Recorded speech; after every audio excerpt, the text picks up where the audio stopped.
We've too. met. All right, guys.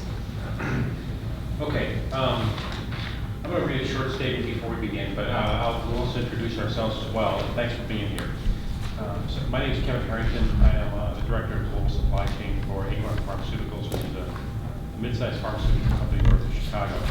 I've been a judge for these events for a few years. I always learn something, so thanks for coming to participate.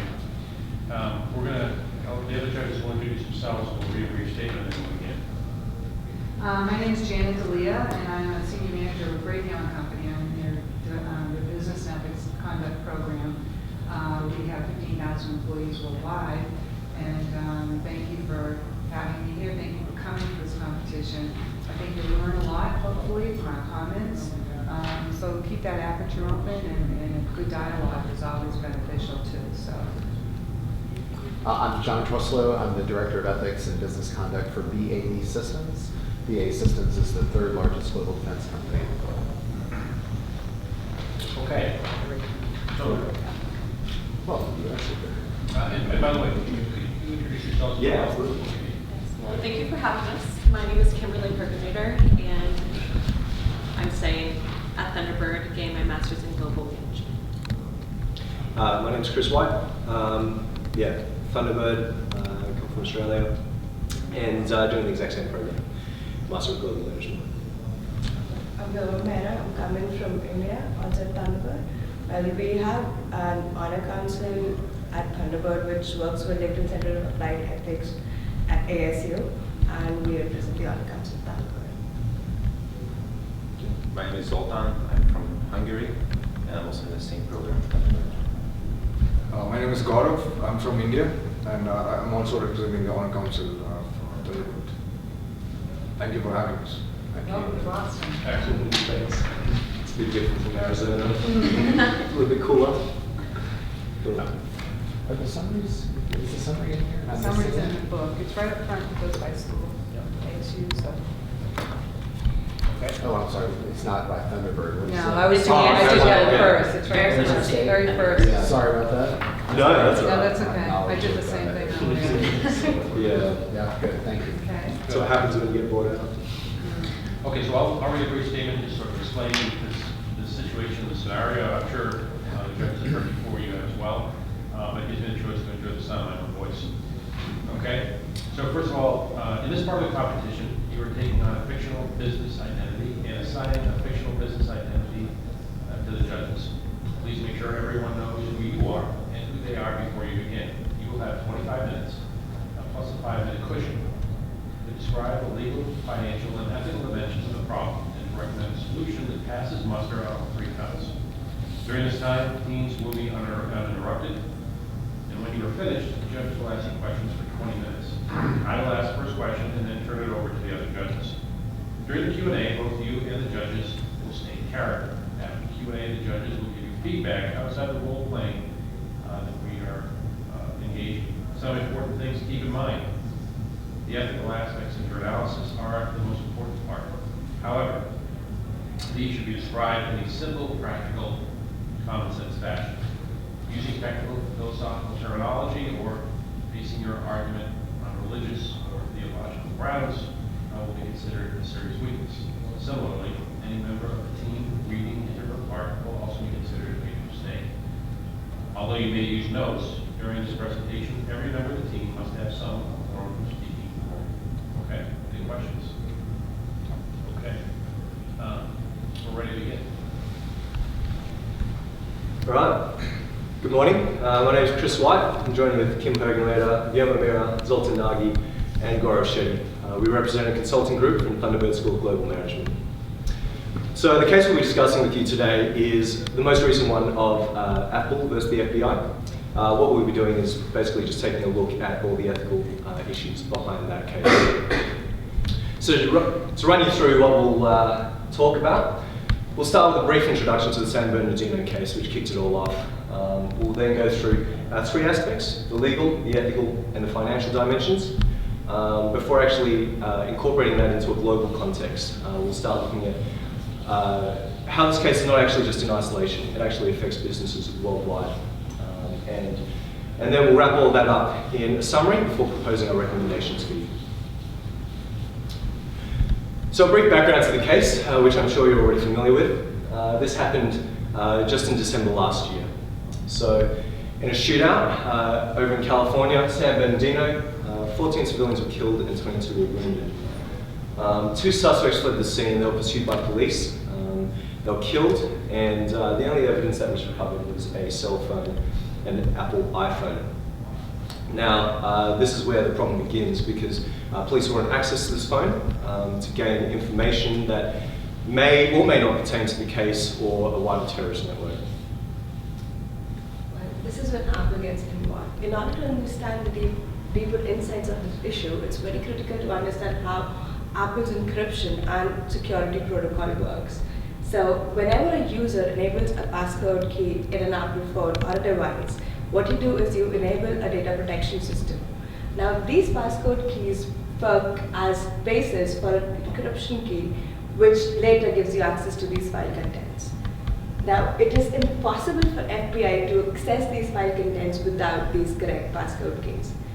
It becomes critical when Apple's security protocols induce an escalating delay every time a wrong attempted passcode is entered.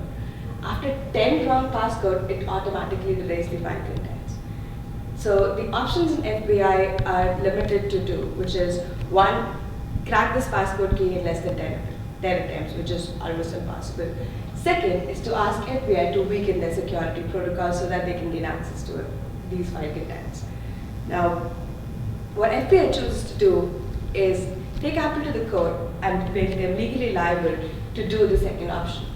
So on 16th February 2016, Sherry Palm, a district judge at a federal judge in California, publicly ordered Apple to help FBI gather these file contents by breaking their own encryption.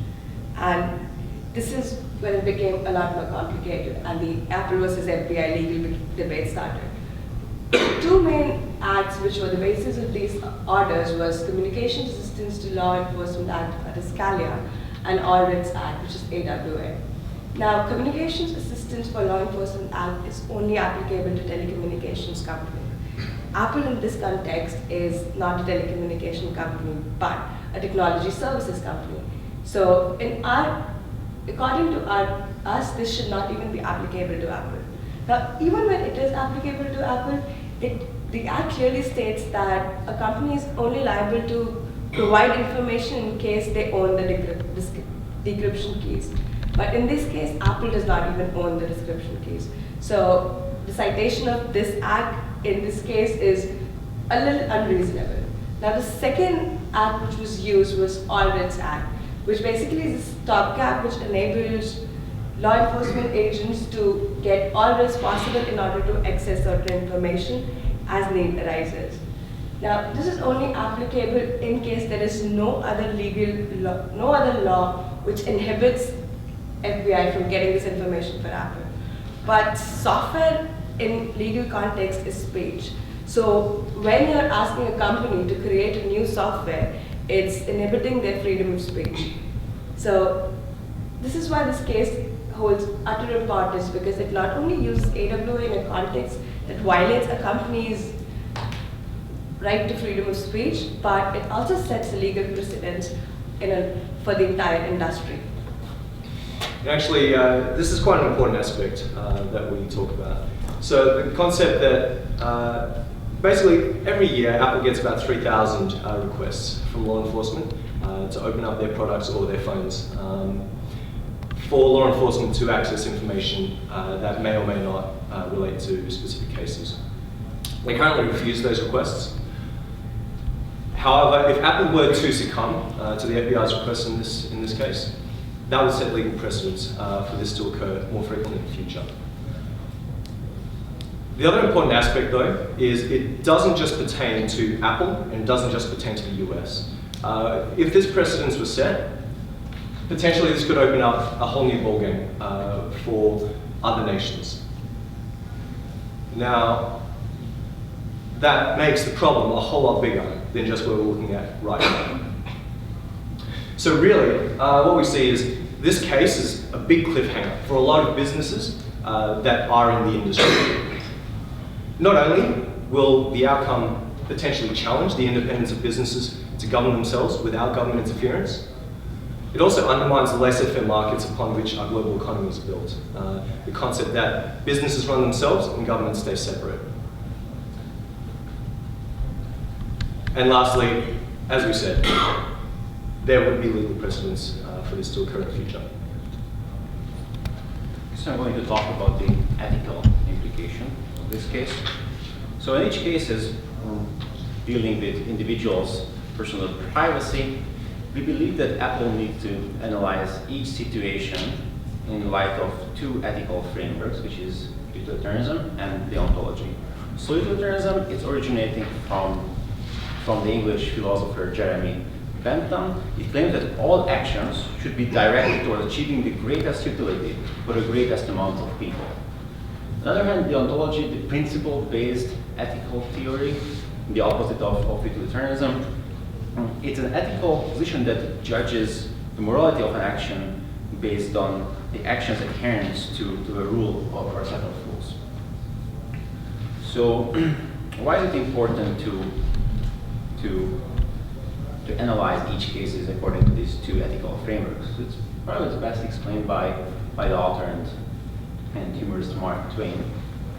So this quote basically means that each situation, the same situation, can be seen completely differently through two different lenses or from two different viewpoints. And these two different angles can lead to very different decisions. So what are those different ethical frameworks or different aspects? So utilitarianism, as is generally known, allows individuals to act in the interest of others, and action towards others generates a net utility gain for the individual. And it's important to note that we are talking about individuals when we are talking about utility. So we're not talking about the utility or the net utility gain or the greater good for society as a group, but we're talking about the individuals. So when you focus on the individuals, it's easy to see how the privacy, the protecting of the privacy of 75 million individuals is the greater good than providing FBI with a blank check, basically giving them potentially very, very dangerous tool. The other aspect is deontology. So many people believe that the economy and each company, they work on a utilitarian framework, they're most utilitarian, and that providing or creating the greater good for the greatest amount of people is something that provides them with a competitive advantage. However, the rules that the company follows, or the rights the company respects, can create a competitive advantage. So, and those rules doesn't require an authority to enforce these rules. They are more like moral rules. The morality of a firm relies on the internal social mechanism embedded in the company culture, such as respecting certain rights or respecting the privacy of individuals or company's culture adherence to moral rights or moral codes such as the Universal Declaration of Human Rights. So the Article 12 of the Universal Declaration of Human Rights explicitly claims that no one shall subject to arbitrary interference with his privacy. So we believe that FBI requesting Apple to unlock these phones, it wouldn't only set a very dangerous precedent, but it would also violate the UDHR. Consumers automatically agree to accept terms and conditions by purchasing an Apple product. Thus, in the short term, there was an insignificant impact on the overall value of the market share as well as the stock per share. When we take a look at the value of Apple, beginning in Q1, sales were on a flatlining trend with a downward trend in the overall stock price.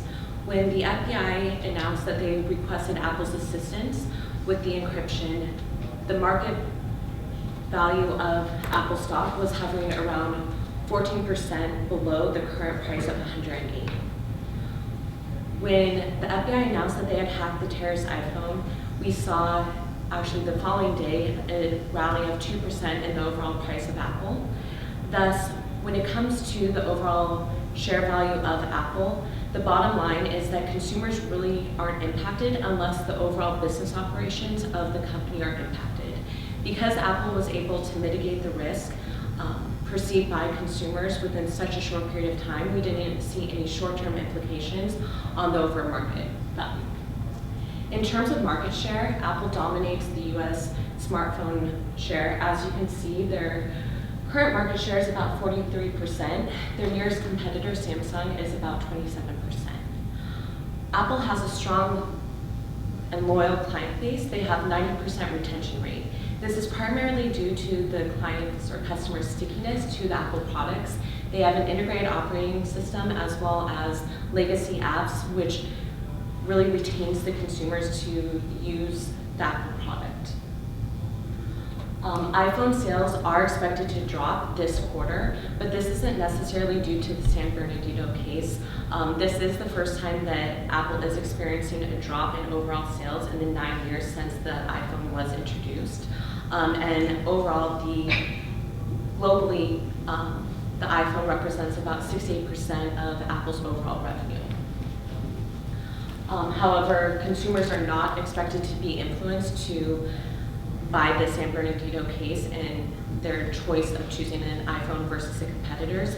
This is primarily due to the fact that there isn't another type of phone that operates or that offers a safer privacy or encryption database.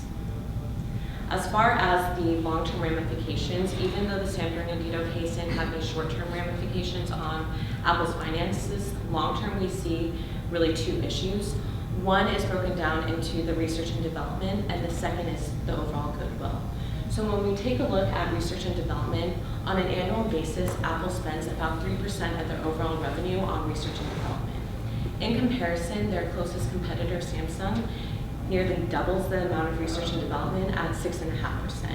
So we propose that Apple actually increase their efforts to be aligned with their nearest competitor, so increasing their annual research and development by 6.5% to increase it to about $19.4 billion. In addition, the impact on goodwill we see as a long-term potential financial threat. So goodwill is an intangible asset that is usually used in the valuation of a company as when there's a merger, acquisition, or a purchase of a company. In this case, we're taking a look at the goodwill in terms of Apple's reputation, as well as their brand image and brand effects. So again, because Apple was able to contain this case within such a short period of time, there wasn't any immediate repercussions to the Apple brand. However, as a promise to the consumer, Apple does promise that they are going to provide the highest security and privacy preferences, as well as allow the consumer to kind of determine what they want as far as privacy features. So if they're unable to maintain this promise, then it would have an impact on their brand image and consumer retention. Thus, it's kind of, they need to combine their efforts, so they need to increase their overall spending on research and development in order to maintain their brand image and goodwill. I'm going to talk about some cases in the recent past which have sparked similar debates in the last 2 decades or so. Clipper chip. This is one of the most relevant case studies because it goes in the line of the one that we're discussing this morning. In 1993, when the internet was in its infancy stage, the NSA came up with the perfect solution to put in rest of the debate, the whole encryption debate. The solution was very simple. They would install a hardware chip called the Clipper chip in the phones and computers that were manufactured. This chip would record all the details that the user is using. The government could access it whenever they felt it was necessary. Owing to this, in 1993, the US government under the Clinton administration almost passed the bill in installing these chips in all the phones and PCs that were manufactured. However, in 1994, a hacker named Matt Blaze could overpass the government access to these files and basically displayed how vulnerable the system is if fallen into wrong hands. Now let us pause and think about this for a second. This was back in 1993. Today, a regular smartphone user has his personal information, his health information, his banking information, and to a certain extent his business information stored in the smartphone. the stakes are very high in today's environment. So the potential risk, if it falls into a hacker's hand, it's disastrous. The WhatsApp case in Brazil. So in last year, in June 2015, Brazilian police arrested a supposed drug dealer under the charge of armed robbery. Turns out this drug dealer was using WhatsApp as a form of communication to carry out his deals. The police approaches WhatsApp to hand over the encryption keys to decrypt the messages. WhatsApp refuses to do so because it's not just the information of this particular gentleman, but its users in the rest of Brazil. To put this in a perspective, Brazil has over 200 million population and 100 million of them use WhatsApp. If WhatsApp had given the encryption keys to the police, it's not just the information of this gentleman, but it's 100 million users. These 100 million users include local businesses, people use WhatsApp to get in touch with their family and friends. A recent study shows 9 out of 10 doctors use WhatsApp to get in touch with their patients. So all this information could have been, if software was hacked, could have been in a risk. This service, the ban on the services was lifted within 48 hours, but the interesting thing is within 24 hours, 1.5 million users of WhatsApp shifted from WhatsApp to another instant messaging app with secure encryption called the Telegram. This basically shows how much of an impact government meddling with private businesses could have. The LavaBit battle. So LavaBit was a webmail service started in 2004. This was reputed as one of the most secure webmail services owing to its end-to-end encryption. By 2013, there were around 400,000 users who were using LavaBit as their webmail services. On 9th June of 2013, when Edward Snowden comes out and reveals himself in a hotel in Shanghai, everything turns bottoms up for LavaBit. The very next day, the federal government knocks on its door, asks them to hand over the encryption keys to get the information on Edward Snowden's file. The CEO, Lara Levison, however, refuses, saying that it's not just the access to this particular file, but its entire 400,000 users. After a long court battle, the CEO finally decides to shut down the company. The interesting fact here is, since the Edward Snowden case and the shutdown of the company, which was roughly around 30 days, the users shot up by 250%. These are some of the countries which have control over their domestic encryption. These are some other stories that we have seen in the recent past. Pakistan bans BlackBerry services in the privacy crackdown case. WhatsApp is banned in Saudi Arabia. Greed scandal finds Vodafone, and the recent one, the Prime Minister of UK, David Cameron, still wants to take encryption.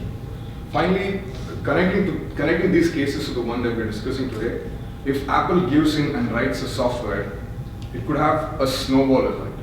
Today we're talking about just personal computers, smartphones, and tablets. But the world as we know it is moving to a stage where all these mediums and more could be integrated into one software ecosystem. And the very debate that FBI is reasoning that's a national security could be faced to a more potential risk if someone hacks into this particular software. Right, so let me wrap all this up.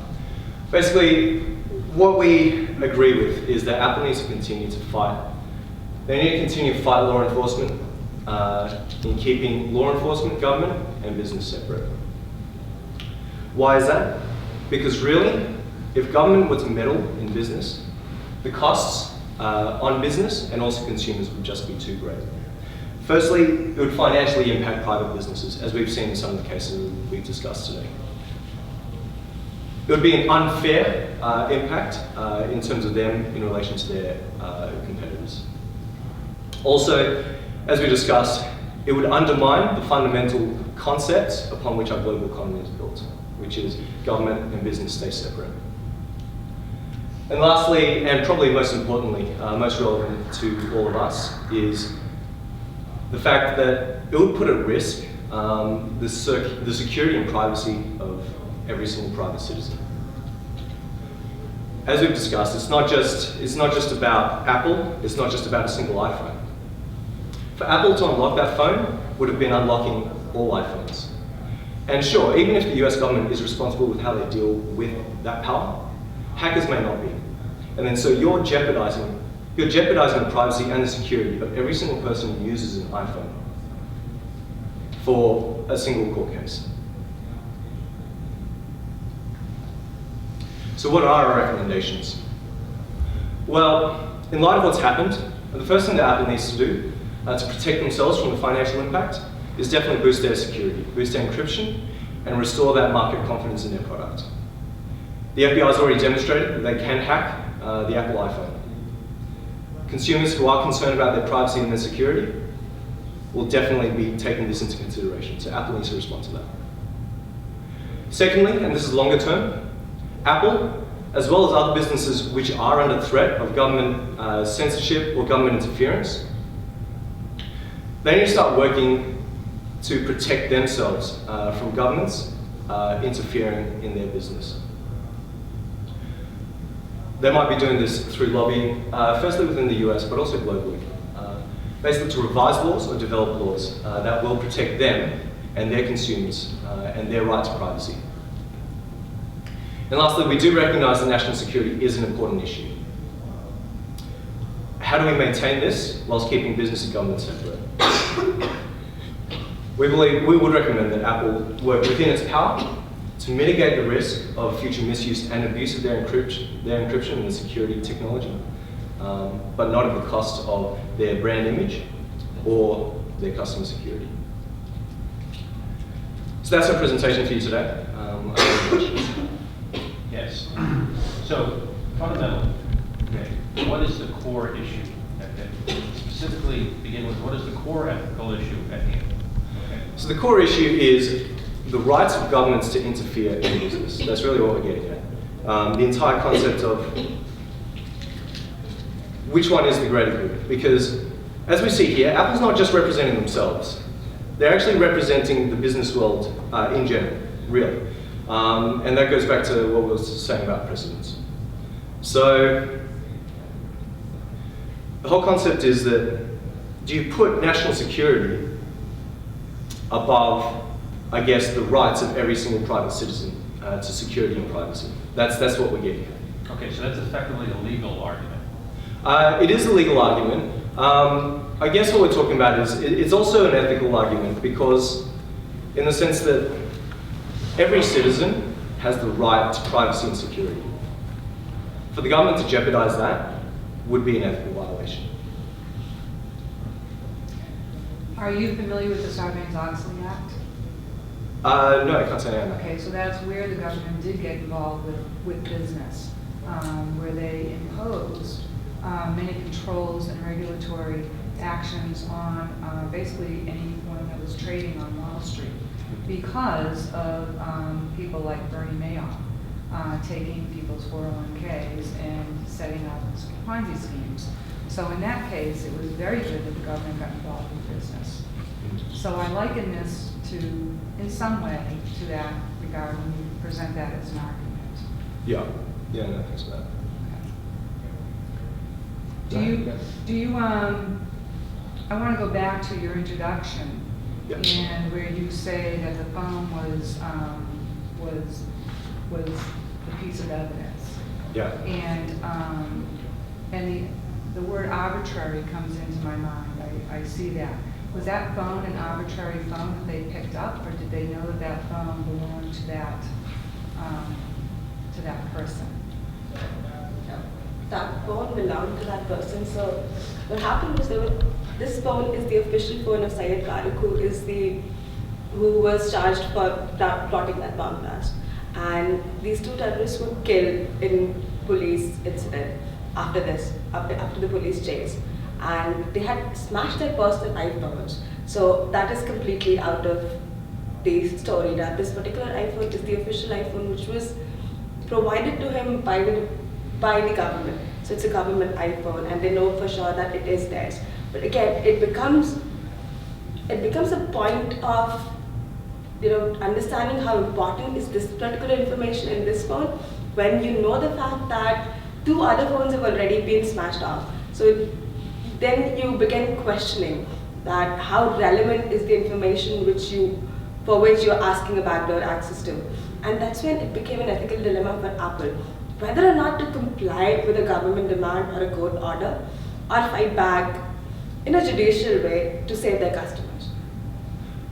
Could I add to that? Because I think, if I understand your question correctly, what you're getting at is that Apple should unlock their iPhone if police know that it belongs to the suspect. Is that correct? Or? No, I'm just asking for Okay. clarification. Okay. Yeah. So, only kind of poke at what you're saying, but also ask this larger question about what is in the national security interest. Okay, because that's I think the one gap for me is presently, what is the national security argument? And generally, at least in the defense world, when people talk about the national security argument, we're talking about prevention, right? We're talking about doing certain things that are clandestine in order to prevent harm to citizens, right? That's usually the argument.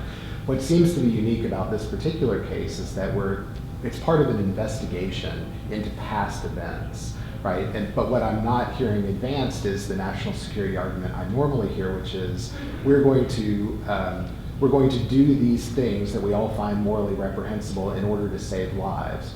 So a counterexample would be if we're the technology industry business leaders sitting in Silicon Valley, an FBI officer comes in and lays an iPhone down and says, this iPhone contains information about a nuclear weapon in Silicon Valley. Who's going to help us break this? I think everybody's going to stand up and go, let me help. And so that seems to me to be, once it becomes a national security interest that is about prevention and about preventing harm to my life, all of a sudden these calculations change. So could you say a little bit more about what you see as the national security interest and how that's weighed against this other choice of immediate harm? Yeah, and I think that's where it comes into the gray area, because the fact of the matter is, if we knew for sure that contained valuable information, and if we knew for sure that we could target that specific phone, then yeah, I agree 100% that you need to make that call to actually break into that phone and gather that information. The problem is, first of all, that they weren't sure whether or not it contained sensitive information. That's the first thing. And then so, I mean, that kind of throws the whole balance out in that case. The second thing is that you also need to weigh up what is the cost of doing that, as you're discussing. And what we're saying is the cost is that for Apple to access that phone would actually open up the potential for government or hackers to enter the privacy and security of any other Apple user. And that's the trade-off. And in this regard, based upon our ethical discussion, we believe that it's not worth trading the privacy and security of there's 75 million iPhone users in the US, and then so many more globally. It's not worth trading or risking their security for access to this phone, which may or may not contain sensitive information. So the criteria would be then certainty of the information. Is that what you're saying? That in other words, so again, we're talking about a threshold, right? Yeah. This phone, there's a 10% chance there's a nuclear weapon information on it. Yeah. Okay, and so there you've got small percentage, high harm, right? Yeah. And then somewhere in there's this trade-off. I guess I'm asking you what are the criteria? One of the criteria you're asking about is certainty of information. Then there's also kind of the certainty of harm, right? Or maybe the extent of harm. But when does all that tip for you? Like when would it then be, you would check off enough boxes to say, right, it's now okay for us to violate, to break this encryption. It's now okay to put all these other rights and protections that you've discussed at risk. Where does it cross that threshold? Well, I think to answer that, there's various other ways to get information to kind of confirm that in order to solve or take a case to the next level, that they would need to break into the phone. They can access the phone records, they can access computer records. I mean, at this point in time, there is a gray area with the smartphone usage. People are transitioning from like the personal computer to the smartphone, and our laws haven't really transitioned to that. And we see this not just as a national security debate. America as a whole has, a fairly good separation between business and government. But when we take a look at it from a global perspective, what about if this were a case in China? And at that point in time, how do you define a national security breach? in terms of the government's standard. So from our perspective, yes, from an American perspective, I guess we're taking a look at it and we define it as like a terrorist threat, in which case we would kind of apply, if it's a nuclear weapon or, a mass terrorist attack, then I'm sure the government, to be honest, has different ways of, getting that information to confirm it. But our argument is more, if Apple as an international company were to kind of open the gates, at what point do you stop? And So just I have- to add I have- on to that, it's, if you would look at the specifics of this particular case, there are ways and means of getting information even from Apple. So for example, it's only the phone that we're talking about that is encrypted as of now.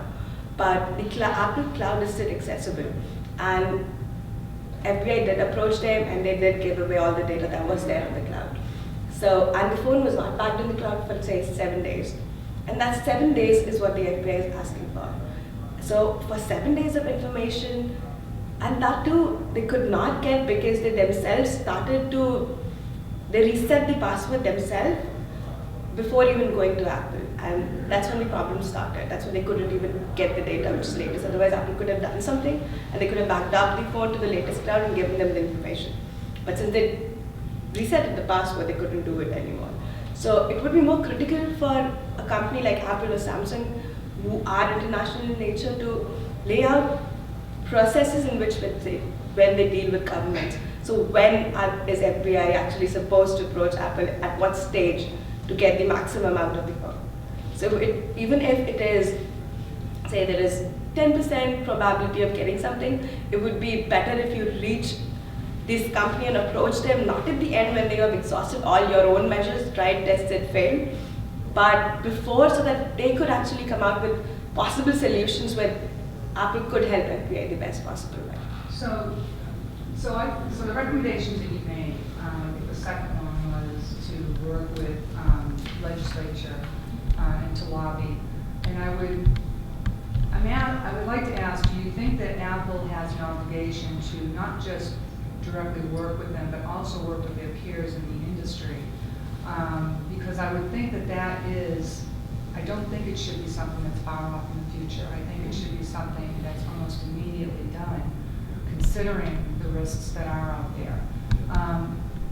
What I'm having trouble with aligning is the financial side that you present to this. Apple is $1 billion company. Apple will recover. They have a blip, they'll recover. And if you think about it, the FBI went and hired somebody that unlocked the encryption. Wouldn't Apple have been better off to do it within their own walls to have that, because it was going to happen anyway, to be able to control it? How does the financial risk even play into this?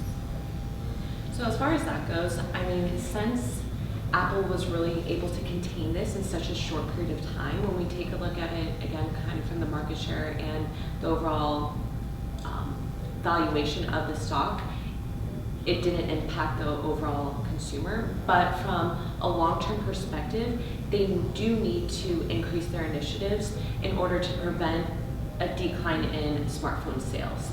So at this point in time, really it comes down to there's not another phone on the market that really presents a different type of security measure that isn't already offered. So if a competitor were able to introduce that with heightened security measures, stronger encryption, then it would have an impact on the overall market share. And one other thing is, we talked about it from a consumer standpoint, but there's also the business to business through Apple Pay.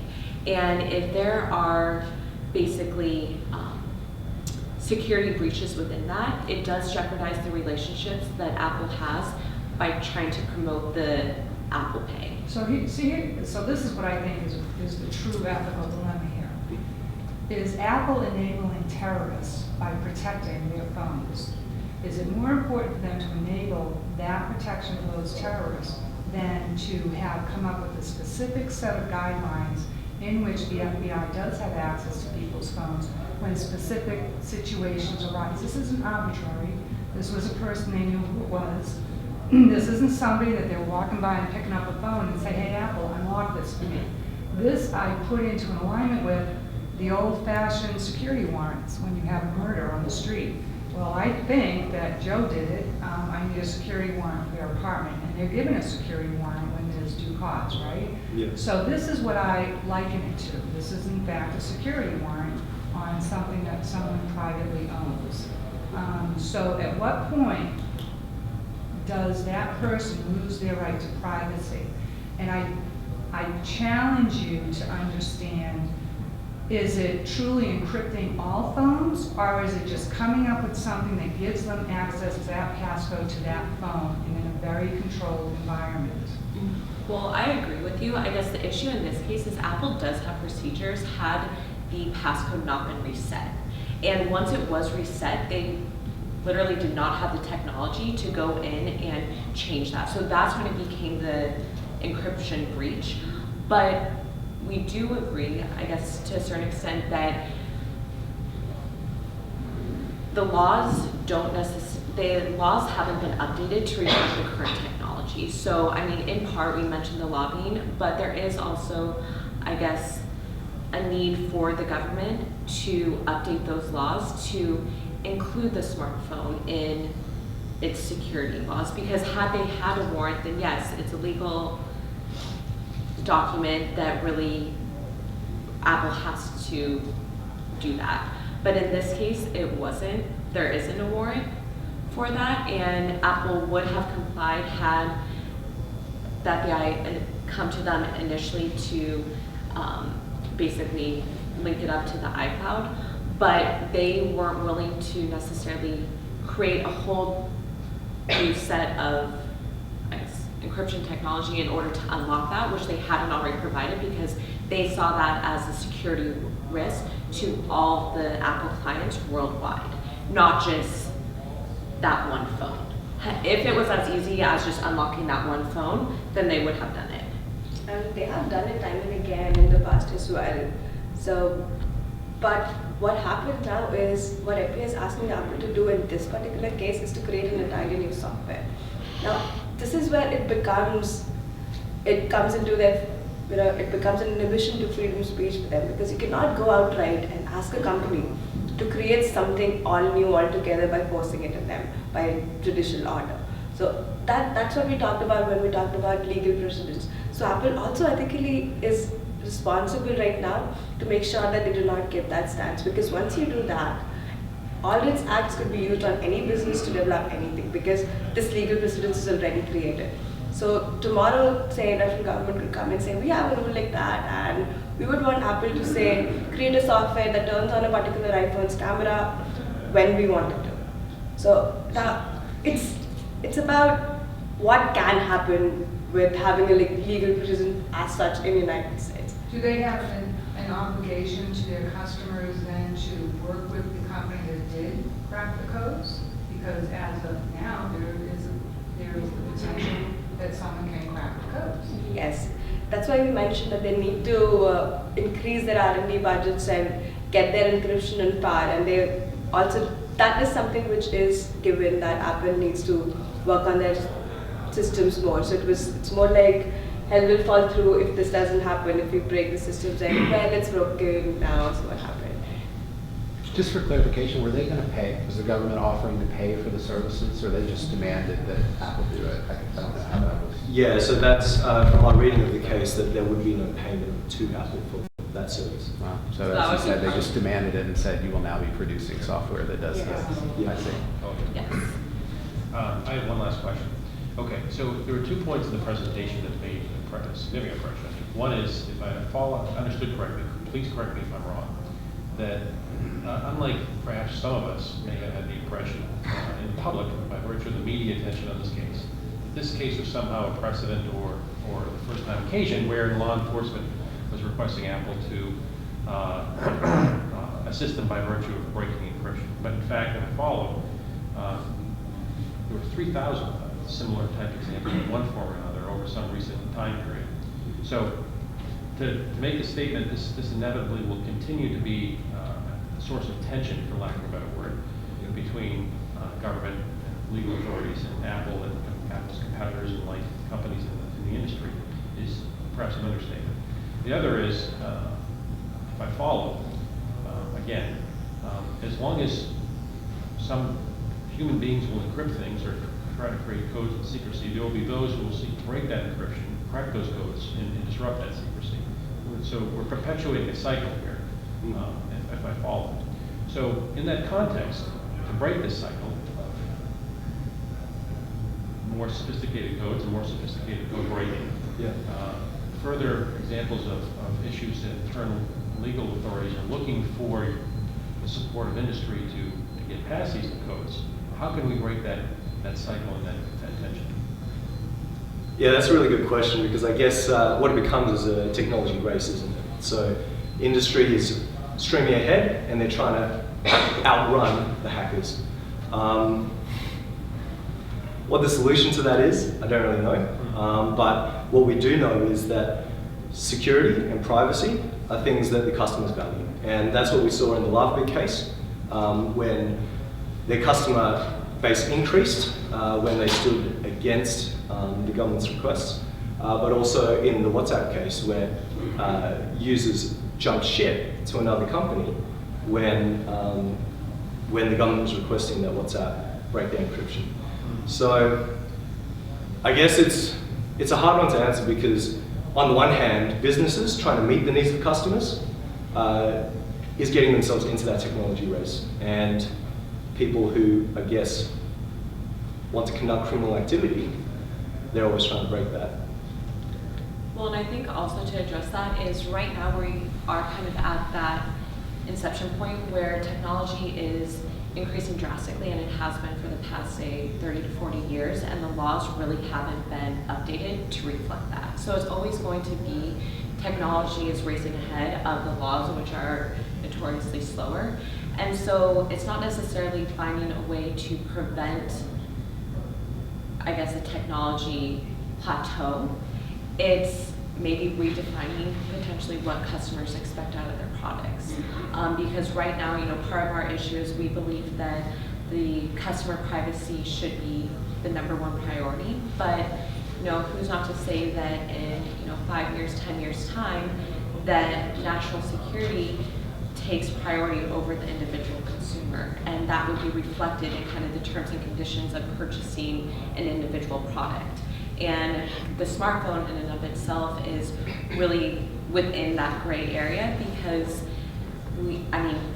we're used, if you're arrested, the government can get all of your phone records, they can get a warrant to search your home. So there's limitations to that type of privacy, but the smartphone just hasn't been incorporated into those policies at this point. Okay. Let's begin with some feedback. Is that, Johnny, okay? We do that? Yeah, sure. Excellent. Okay. That was a challenging topic, or at least it was challenging for me. The question and answer period was very helpful to better understand the points of the case and tease out some of the issues as well. A couple of thoughts. First of all, this begins with something that was especially challenging for me for many years. What do boards do? So if we are the board of Apple, what does the board do? The board does not operate the company. We hire a chief executive to do so. Okay. The board is about governance, stewardship, and establishing policies, creating the framework by which a company will operate and how we do things. So this is the mechanism by which these types of issues are resolved. Like other cases we'll talk about this weekend, as you pointed out multiple times, the legal framework, the laws are way behind sort of the technology and the various situations and scenarios we find ourselves in. And that is why we have judges to interpret those laws and make those decisions. I struggle with the argument that there's a separation of government and business. It's 45 forces explain that simply is not the case. There's an inherent dynamic between the two, and there are hundreds, if not thousands, of laws that govern how corporations and companies operate private and public. But the much larger case for me comes back to the idea that this is not something laws will solve. This is not something that this tension has to perpetuate. Apple or our partners in the industry, we have to be out in front of this. In the sense that if we do not create a mechanism that diffuses tension, to manage what future cases will occur, because there inevitably will, there may have occurred while we were all sitting here, we won't have some mechanism by which we deal with each and every situation. John's example was excellent. You know, the classic nuclear weapon in 10 minutes, what are you going to do? Type of case. So, I've had a chance to do these for a few years. Inevitably, the success follows from two things. It's amazing how much of it begins with the simple topic that you choose and complexity. And having 5 folks, and you obviously spent an enormous amount of time thinking about this and considering what the implications are of the case. And I really appreciate the research. And you started out really, really well by sort of framing what we're doing and what we're talking about, and brought forth some powerful facts that help sort of create some context to how to think about things. You really engaged us well, and I appreciate that a lot. One of the things just to be aware of, okay, and John mentioned this in an earlier case we had a chance to be a part of. Regardless of how slow you think you are talking, you can go slower, okay? That's particularly when you're either discussing complex issues or we're not familiar with each other in terms of how we speak in style or accents and so forth, okay? So when you see a good public speaker, man or woman, pay attention to what they do, okay? Learn from them, make that a lifelong journey. Because what you are doing today, you will be doing for another 30, 40, 50 years, okay? Speaking to groups, many of whom you don't know, and may know a little about what you're talking about, okay? Go ahead. So you did choose a very difficult topic, and I applaud you for that. I shouldn't say that's one. This is I'm an Apple customer. I was challenged by conflict that was occurring over the events that happened in San Bernardino. Imagine, if you will, being here 4 years ago in this city. 700,000 people, residents, 70,000 companies, almost 200,000 students, and the city was shut down. Never had it happened before in the history of time. It was Boston shut down. If you want to talk finances, imagine the financial impact of shutting down the city. Now, if we could have access to a cell phone, if we could get it, I would support it. I'm sharing with you my personal opinion as a Apple customer. I challenge Apple to think, are you enabling a terrorist or are you protecting them? If I have something on my phone, take a look at it. I'm fine with it if I know it's in a controlled environment under strict regulations and it's not arbitrary. And that word really does strike a chord. These are not arbitrary. Although where these terrorists decide to strike might be arbitrary. So whose rights start losing out? Where is that ethical balance? And that's why, that's the dilemma that I have with this.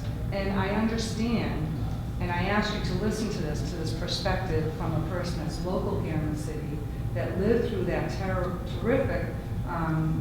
horrific 7 days. There were students in finals, there were people graduating, there were parents that lived across the world, didn't know where their students were. There were students at the finish line. I worked with one of the victims, an amputee. Their lives were changed forever. How do you put a price tag on that? In my mind, I don't care how much it's going to cost Apple to get a law that can be imposed when the need requires it.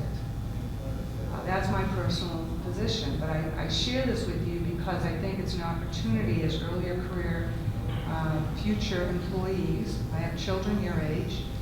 They share the same perspective with you until I have some discussion with them. It's important to understand that government does need to get engaged with business, like the example I gave you on Sarbanes-Oxley. There really isn't a difference between government and business, and that's for the protection of customers, that's for the protection of investors.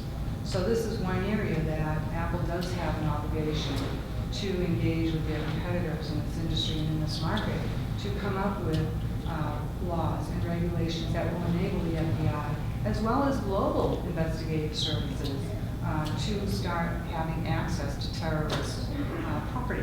This is their property. It becomes something when they enact and they impose and inflict people and inflict harm on millions of people. If you're just talking 1 million people in Boston for those 7 days, just think of the domino, the trickle effect. Those million became 500 million people. If you think about the diversity and the global reach that those million people have. So that's a perspective I want to share with you. And back to the presentation, you were very clear with your discussion.